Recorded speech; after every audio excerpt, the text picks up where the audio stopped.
Hello again. So, hi, Carsten. What are Hi, we going to do hi, today? Bernard. Yeah, we did a lot so far. Our clusters Mm, registered in the last video. We went to some settings, and now it's time to create some volume, some CSVs, right? right. We want to So put some first, storage, or we want to have some yes, storage, right? I think the purpose of this whole system Mhm, is to run some VMs, and for VMs, we need some high available storage. mhm. So Okay. let's look at the drive part here in Hmm. the cluster resources. Hmm. And to recap, we have, let's order it by servers, we have Hmm. 6 NVMEs, 2, 4, 6 in Hmm. each server, in Hmm. total 24. So if we go to summary, we Hmm. see here our 24 drives are healthy. That's Hmm. always good. And we see the capacity we can create out of these drives. So Hmm. these drives say there are 1.6 terabyte drives, but I think we talked about that. Um, if you use them, they have roughly 91% of the usage. And Hmm. Bernard, this is the terabyte, how you Versus call it, TB byte, right? So gigabyte, right? the hardware vendor calculates terabytes. He does, print it on the disk, but the operating system should or shows it as TB bytes. However, the it would, we are missing an I here. I think it should Yeah. have been, if everything would be correct, it would be TIB, Yes, right? exactly. So Yeah. we have only 1.46 terabytes usable space. Mhm. That's the important thing, right? So if we look here, in total, we would have 64.9 terabyte plus some gigabytes. These gigabytes are Mhm. our cluster performance history volume. So we have already one volume, but it's very small. Mhm. And then we have the rest is free. We Mhm. have a three color system. That's not, Mhm. um, I don't really get it. So green is the used space, Mhm. gray is the free space, and then we Mhm. have something that's like gray with darker gray in the dian. No, how you call it in Germany is schraffiert, but how it's in English, I I don't don't know. know. I don't know, But but I think it's it's for the people that are colorblind or have some color seeing disabilities. I think it's easier for them to pick that up. My that's assumption. true. I don't know if No, it's true, but yeah. okay. So the So question, what's that size for? yeah, the question is first, can we use it or can't we use it, and what is it for? Mm, Um, if you look here and do an estimate, it's roughly a sixth of the whole space.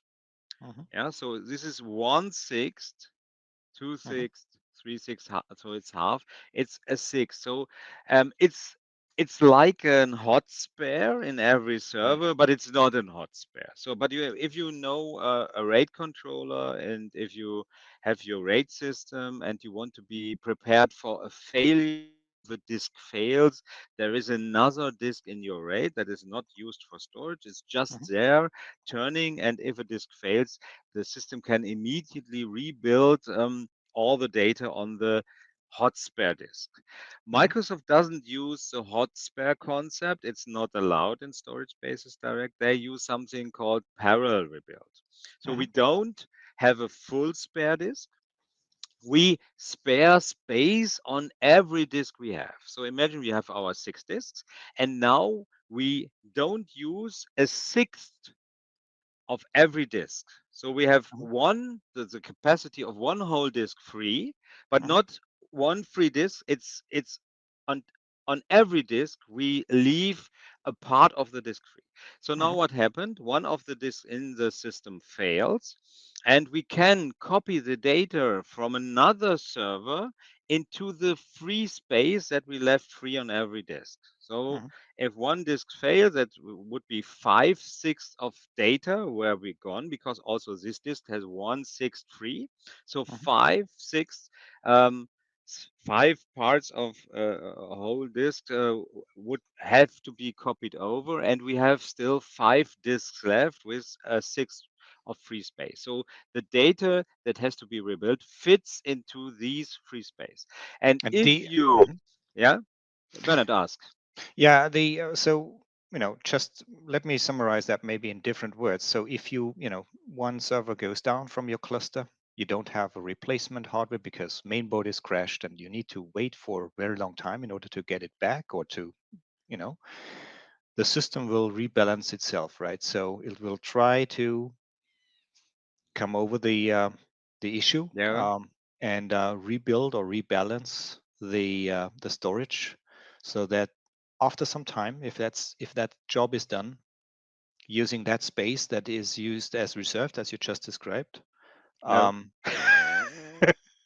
No. no, no, okay. So imagine this is only if you have a failure in one server. So imagine Mm, you have your 4 servers, and in this server one NVMe goes down.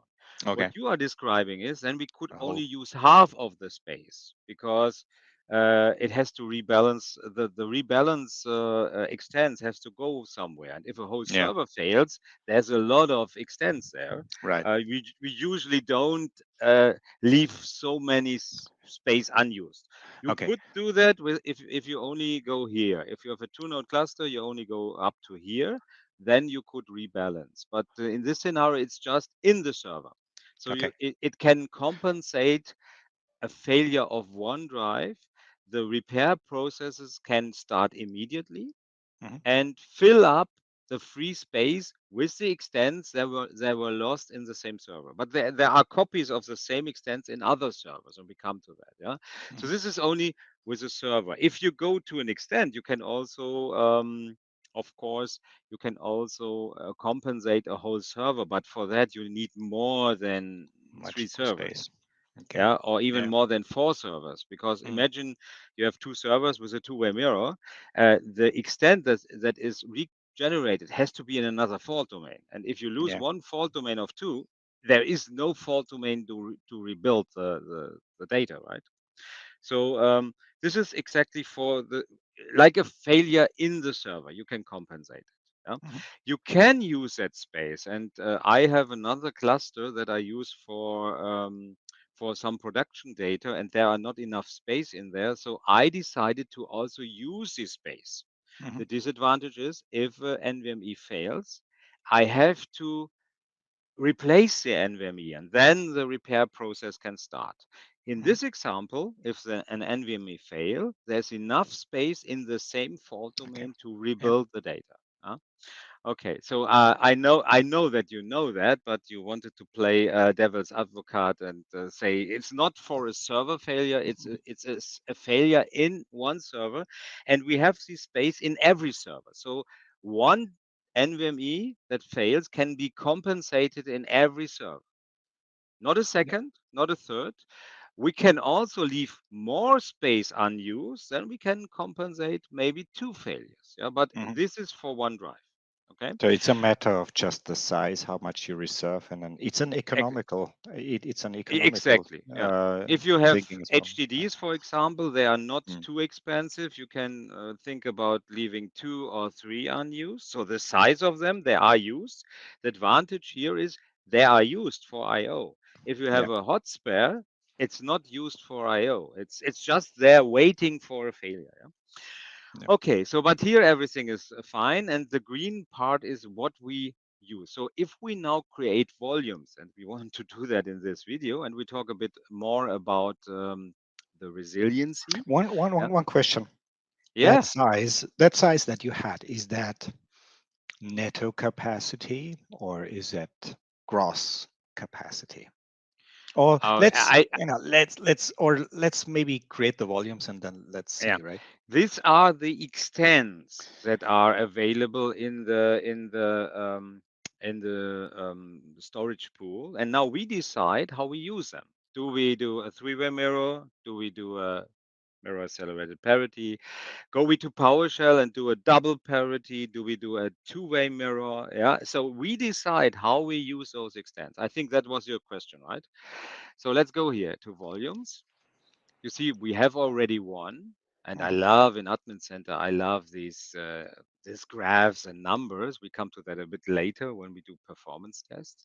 So we see here in inventory, we have already one volume, one mhm, where our cluster performance history database lives. It's only 20 gigabytes and 6% are used. So this was a small green part we had. And now we want to create volumes. And we have a nice wizard here. mhm, It offers us a name if we don't know how our name volume should be named, but we have something in mind what we want to do with this cluster called mhm, VM fleet, and VM fleet is very very strict about the naming of the volume. So we have to mhm, have one collect volume, just a name. Then we can decide, depending on how many servers we have, Windows Admin Center will offer us different resiliency. So we have mhm, 4 servers, and it mhm, will offer us a three-way mirror. That's a mhm, Microsoft preferred way, if we mhm, have 3 servers or more, or a mirror accelerated parity. Nothing else. That we could also do a double parity, but Microsoft doesn't really like it slash mhm, support it, not at mhm, least for virtual machines. mhm, And we could do a two-way mirror, but mhm, also risky with 4 servers. Shouldn't do mhm, it. So this is mhm, what Microsoft suggests. mhm. Three-way mirror is easily explained. We have a copy, 3 copies of every extent, the data, and it's put in 3 default domains. So Mhm. if 2 drives fail, we still have our data, right? Mhm. Would the drop-down box change if I would say have like 6 or 8 servers No, in a cluster? no. But if you have 2 servers, it changes. You know that, right? There is Yeah. a two-way mirror, there's a four-way or a nested two-way mirror, and Mhm, there is a mirror accelerated nested mirror accelerated parity. Yeah, but mhm. from if you have 3 servers, we would only have the three-way mirror. Right. But what Microsoft would about only offer the three-way mirror right? in Windows Admin Center. With PowerShell, you can do what you want. Yeah. Okay. So you say you. What about the dual parity option? When would that show up, or how would I create that if I would ever want to have dual parity? Only with Which PowerShell. okay. It's not recommended by Microsoft for virtual machines, and Azure Stack HCI, every workload is in a virtual machine. It's not like Storage Spaces Direct, where we can also do a um, scale out file server. That's a use case with Storage Spaces Direct in Windows Server, but Azure Stack HCI is only for virtual machines, and double parity is not,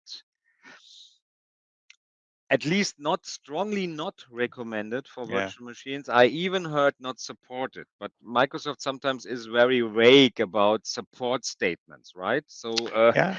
yeah, you know that. Okay, you can do a Yeah. double parity, but Bernard, why shouldn't the customer do Okay.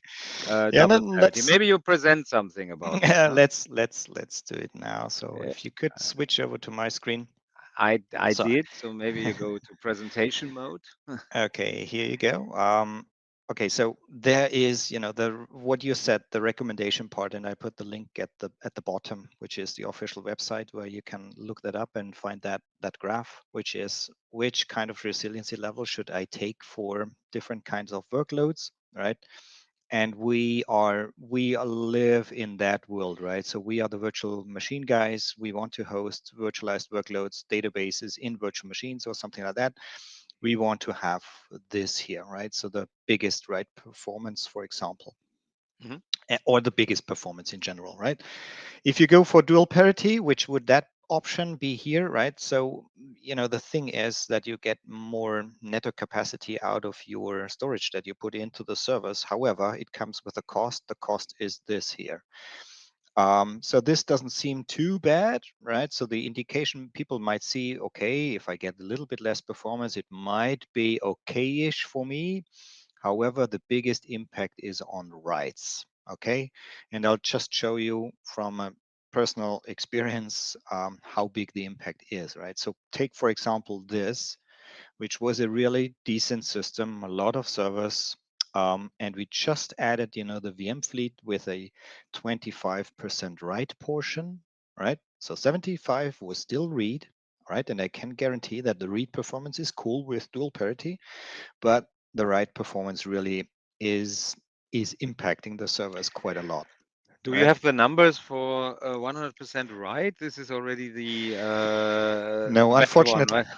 Yeah, unfortunately unfortunately not. not. So, Yeah, even with that calculation here, which is nobody wants to wait 70 milliseconds for a write operation or for the I/O, right? But I remember I have 75% read, which I can yeah. guarantee that the latency is, maybe in the Below a millisecond, I yes, would assume, yes. yeah.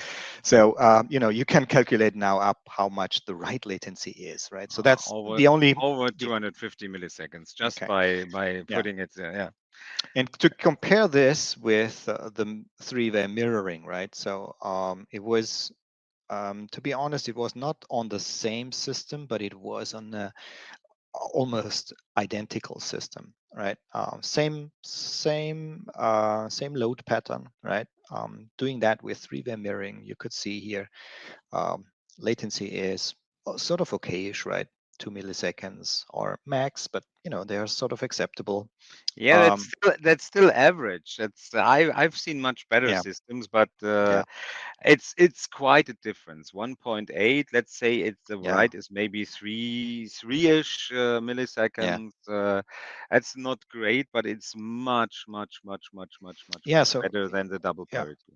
So if you compare it, it was almost factor 10, right? So you Yeah, had 400K IOPS with horrible latency. Now you have 4 million IOPS with decent latency, right? yeah. So it's really a huge impact. So that's something that you should know because if you buy your system based on a dual parity capacity assumption, not good if you're running virtual machines or databases on it, right? So Mhm. be aware So of it.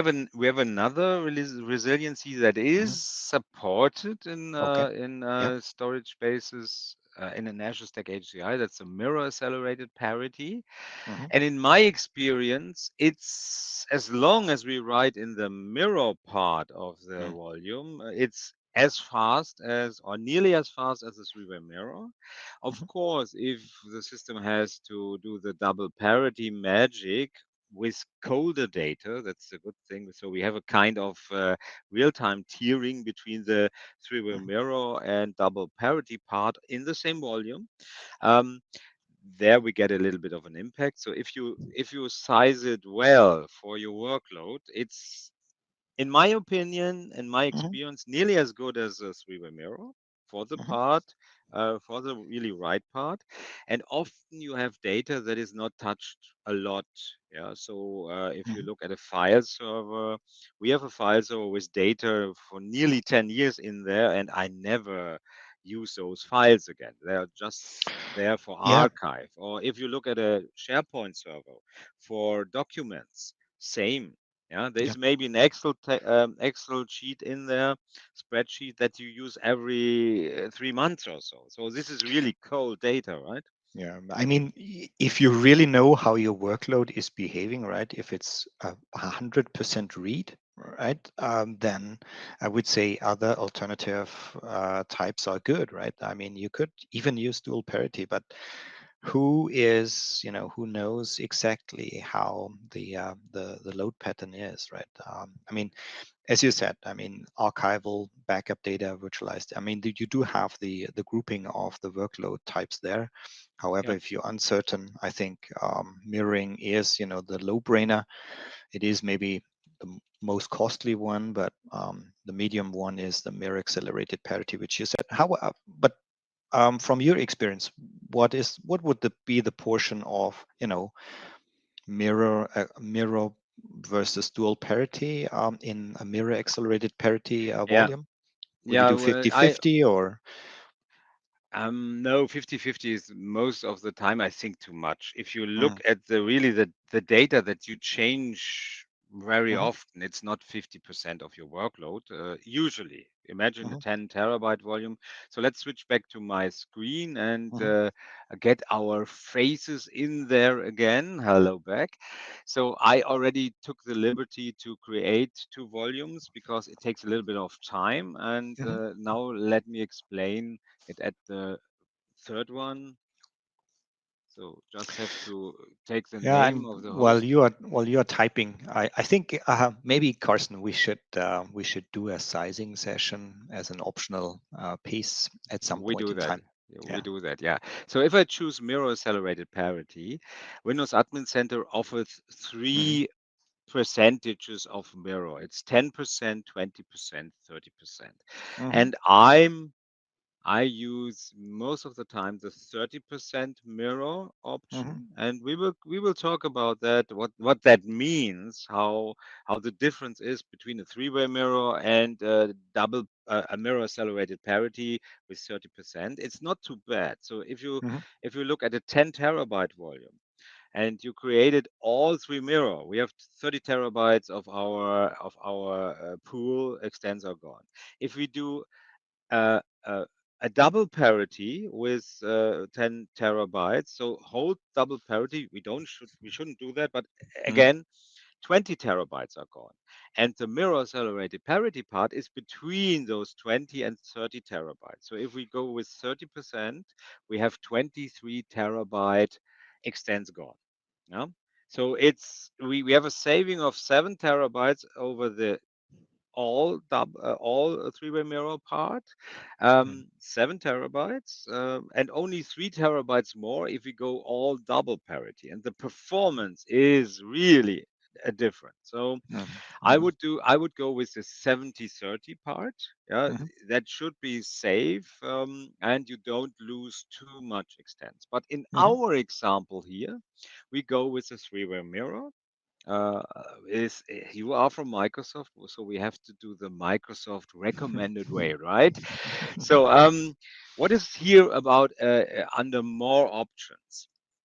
So we talked about we have two provisioning types, starting with Azure Stack HCI 21H2. Microsoft introduced the thin provisioning. Before that, it was always fixed.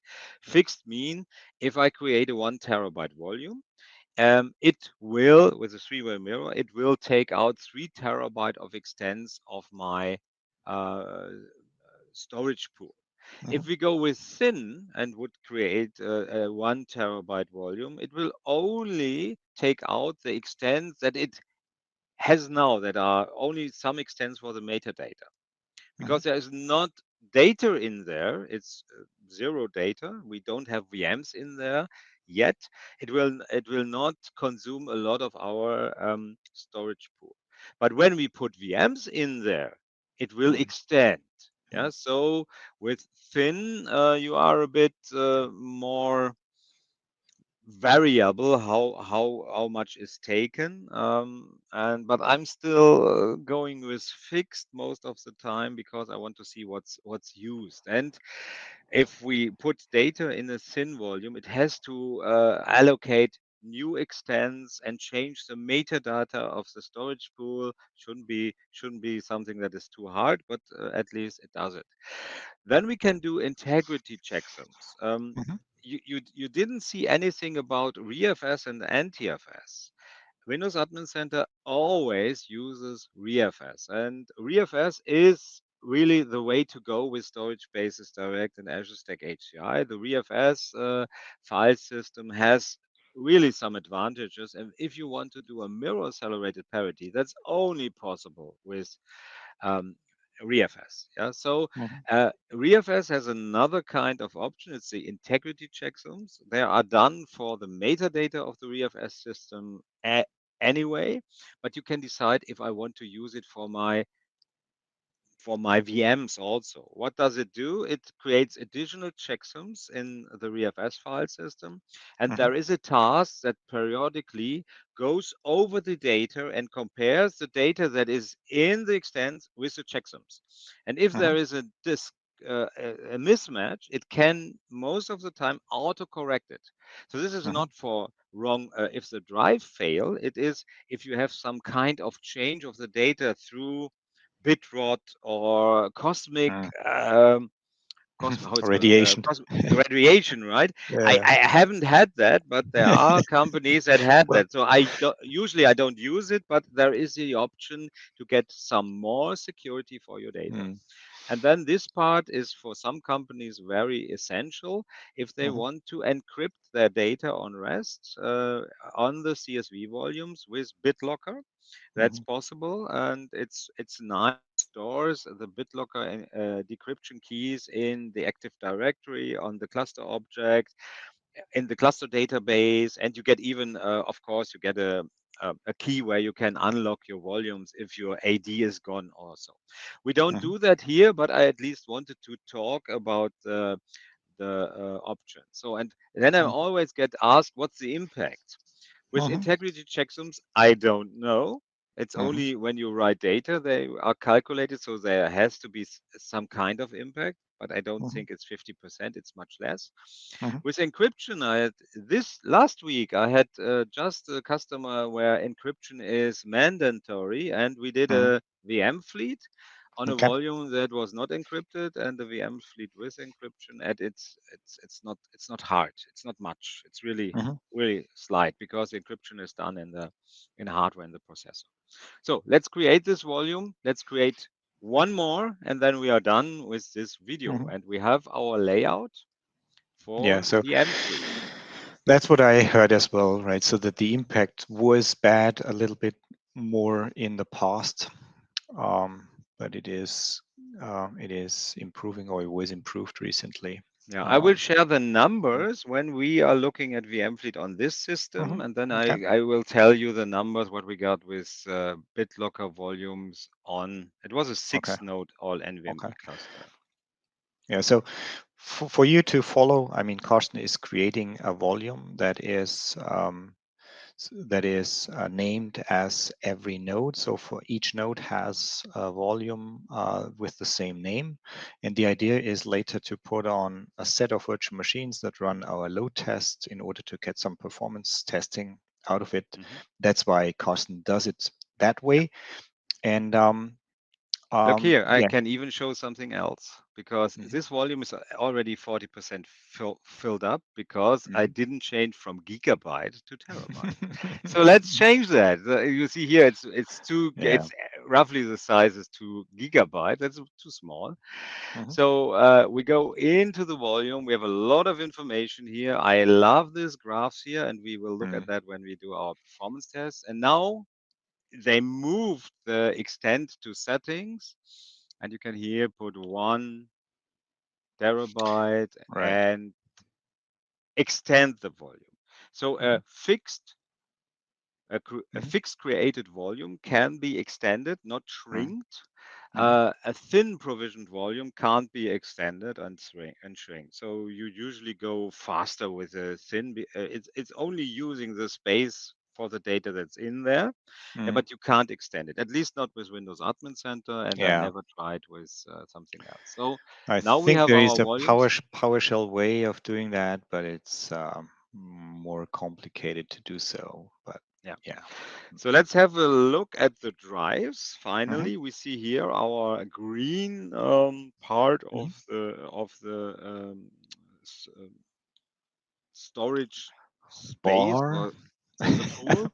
The, Yeah. the Okay. green bar, yeah, is Okay. extended now, but we have still a lot of space to the end. Mhm.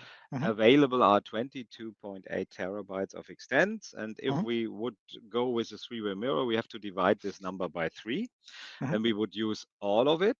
And if we want not to use this area, the reserved part, I think it's 22.8 minus 5.8. Mhm. So still 17 or something like that, 17 terabyte we could use Mhm. divided by 3. That should be 5 terabyte. Yeah. Question.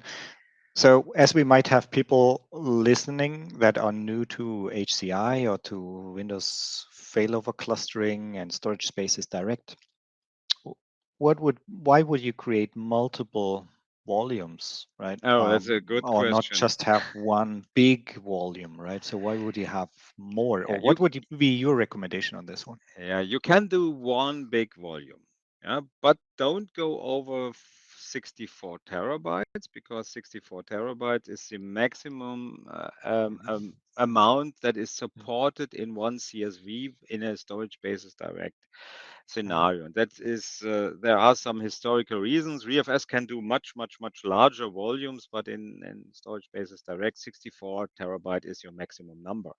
Mhm. Um, I like to have at least one volume per server.